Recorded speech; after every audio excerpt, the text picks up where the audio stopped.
All right, so let's dive right in.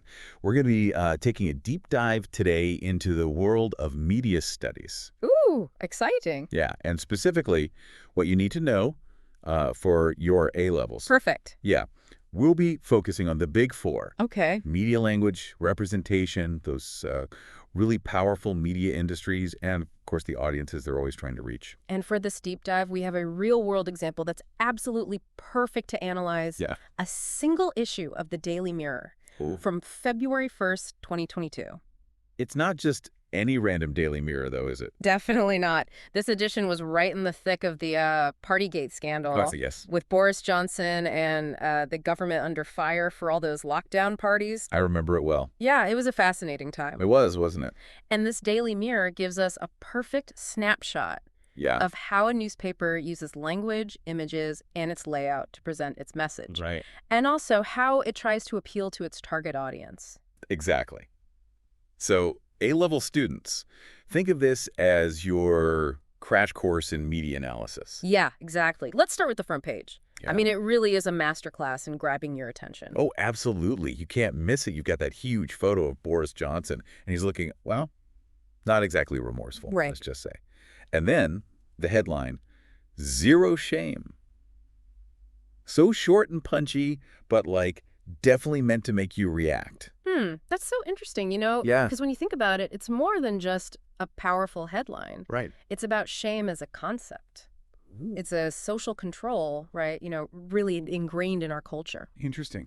So by bringing it up, the Daily Mirror, remember, left-leaning, Yes. they're kind of implicitly criticizing the government and, well, that perceived lack of accountability from those in power, right? Definitely. Interesting. Yeah, and it doesn't stop there, does it? You've got those subheadings really hammering it home Oh, yeah. with the numbers.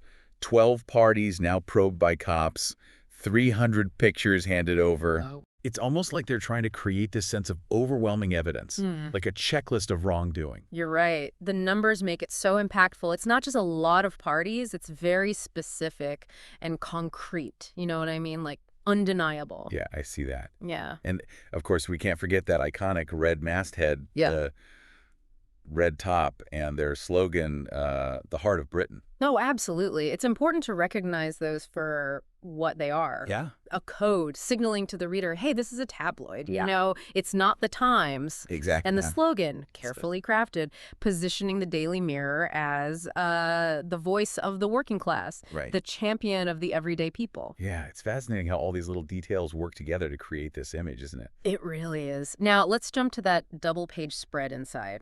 Okay. Here's where things get really interesting. Yeah. You see this really stark visual contrast. Boris Johnson holding a glass of wine at one of these parties, and then right next to it, a very somber image from a hospital ward. Oh, wow. That's powerful. It is, isn't it? They're very deliberately placing these two worlds side by side. Yeah. So we can bring in Levi Strauss here. Okay. You know, structuralism. They're setting up that clear binary opposition. Oh, yeah. The carefree, partying elite, Well, the suffering, ordinary people. and then they include those quotes from people directly affected by COVID, right? Yeah, People talking about their losses and the sacrifices they made during lockdown. really drives the point home. Yeah, it's very emotionally charged. It is. It's not just about facts, right? It's about emotions, like Yeah. creating empathy, solidarity, that classic us versus them dynamic. Yeah, I see that. It's a classic technique. Absolutely.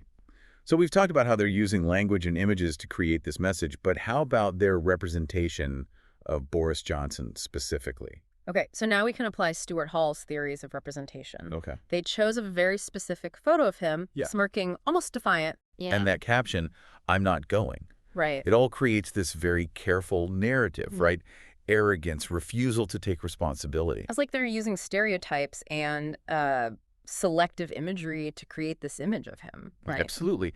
And for media studies, this is key. Yeah. You got to understand how representation works, how these media producers choose and combine elements to create meaning. Right. It's really fascinating. It is. And also how audiences might decode these messages differently. Oh, interesting. Right, based on their own background beliefs. That's where Hall's encoding decoding model comes in. Right, right. So the Daily Mirror, they're presenting a very specific viewpoint here. They are. But to really understand the impact of that, we need to talk about the Daily Mirror and its place in the broader media landscape. Oh, absolutely. Yeah. That context is crucial Yeah. for understanding the impact. Yeah. So the Daily Mirror, it's a left-leaning tabloid, right? Mm-hmm. But we're in a country, a media landscape that's predominantly right-leaning. Yeah, so they're kind of swimming against the tide a little bit. In a way, yeah. It's a unique position they hold, giving them a distinct voice, but also some challenges, especially with the, decline of print media these days. Right, and the rise of digital platforms. Exactly. So how have they adapted to all of that? Well, they've had to, evolve Right. to survive, basically. Yeah. They launched Mirror Online, their digital platform, and they have a big social media presence, too. Yeah. But they've been really smart about keeping their core identity, Right. that brand as the voice of the working class, Yeah. the champion of the underdog. That's how they stay relevant.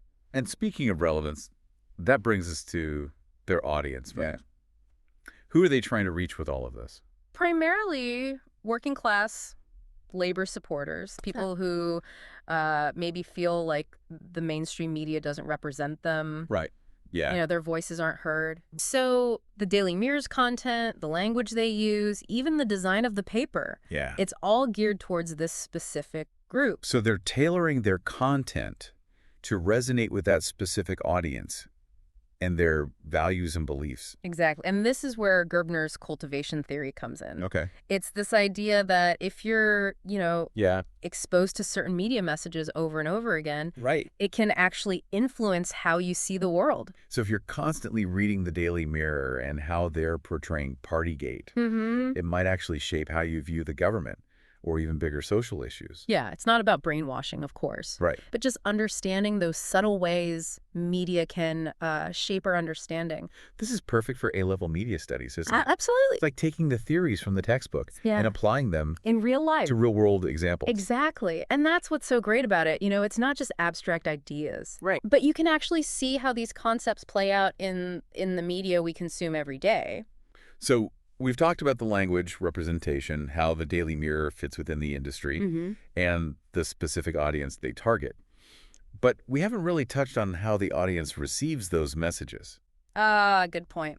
That's where Stuart Hall's reception theory comes in. Okay. Which basically says that audience aren't just passive, receivers of messages. Right. They actively interpret and make meaning based on their own backgrounds, experiences, beliefs, all of that. So even though the Daily Mirror is carefully crafting that narrative about Partygate, different readers might interpret it in totally different ways. Oh, absolutely. Someone who is, say, already anti-conservative might see the Daily Mirror's coverage as like confirmation of their beliefs. Yeah, yeah. But then a more centrist reader might be more critical or even dismiss it as totally biased. That's so interesting. It's like we're analyzing the analysis. It is a bit meta, isn't it? Yeah. But it's so important to remember there's no single right way to interpret a media text. Couldn't agree more. That's a key takeaway for your A levels. It's about understanding the complexities. Yeah. Recognizing all those different perspectives and being able to articulate your own interpretation in a clear and informed way.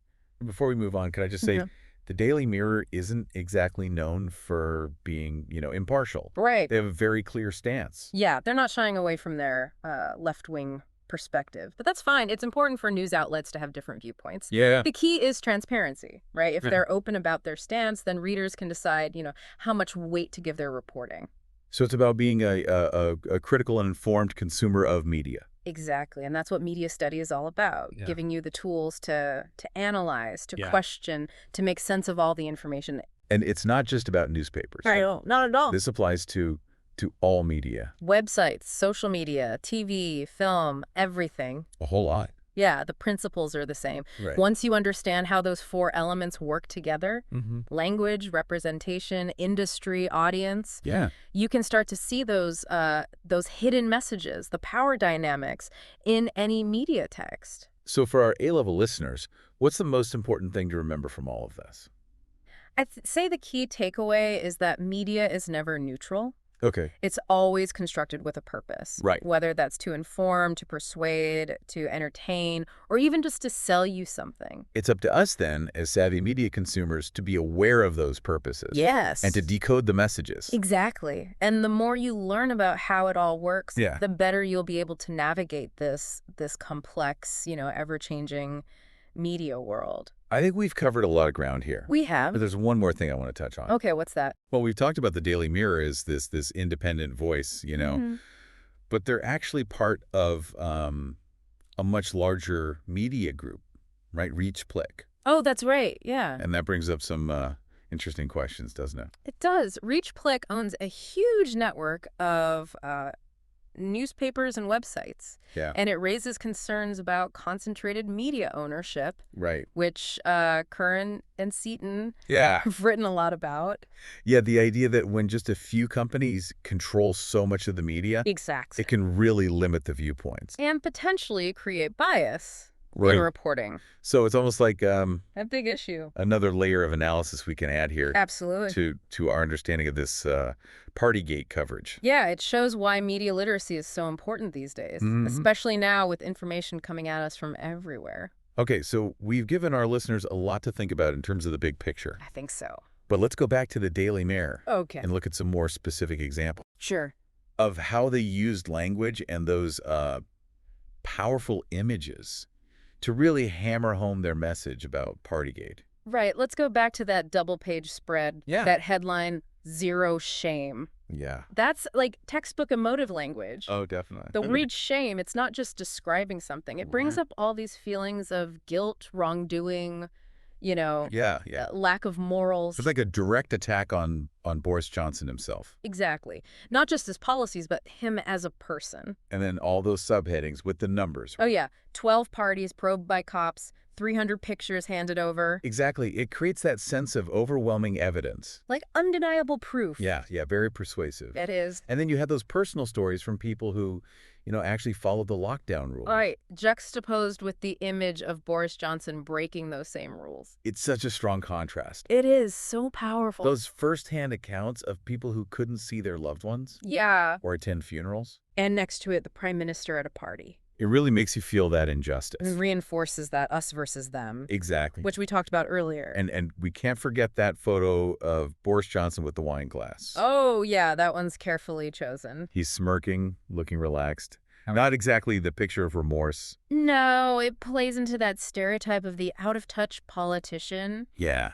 who just wants to have a good time. And that caption, "I'm not going," Yeah. really adds to that. Like, I don't care if I got caught. Exactly. And then you have that contrasting image. Oh, from the hospital ward. Yeah, the doctors and nurses and all that PPE. Looking exhausted. It's a real reminder of the pandemic. And the sacrifices people were making. It's like using visuals to tell a story.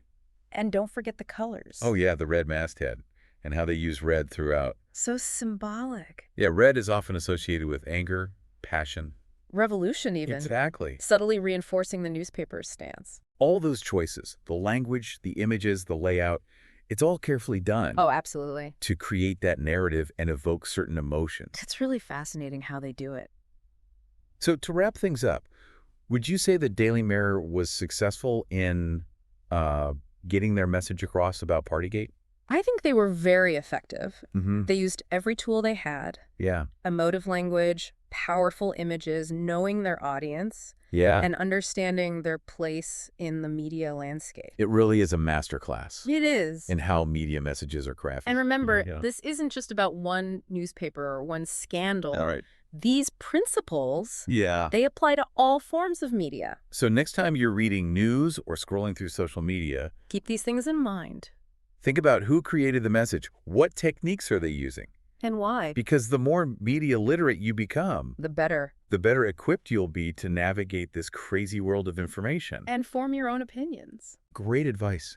It's been such a fascinating deep dive It has. into the world of media studies. It really has. Thanks for joining us. My pleasure.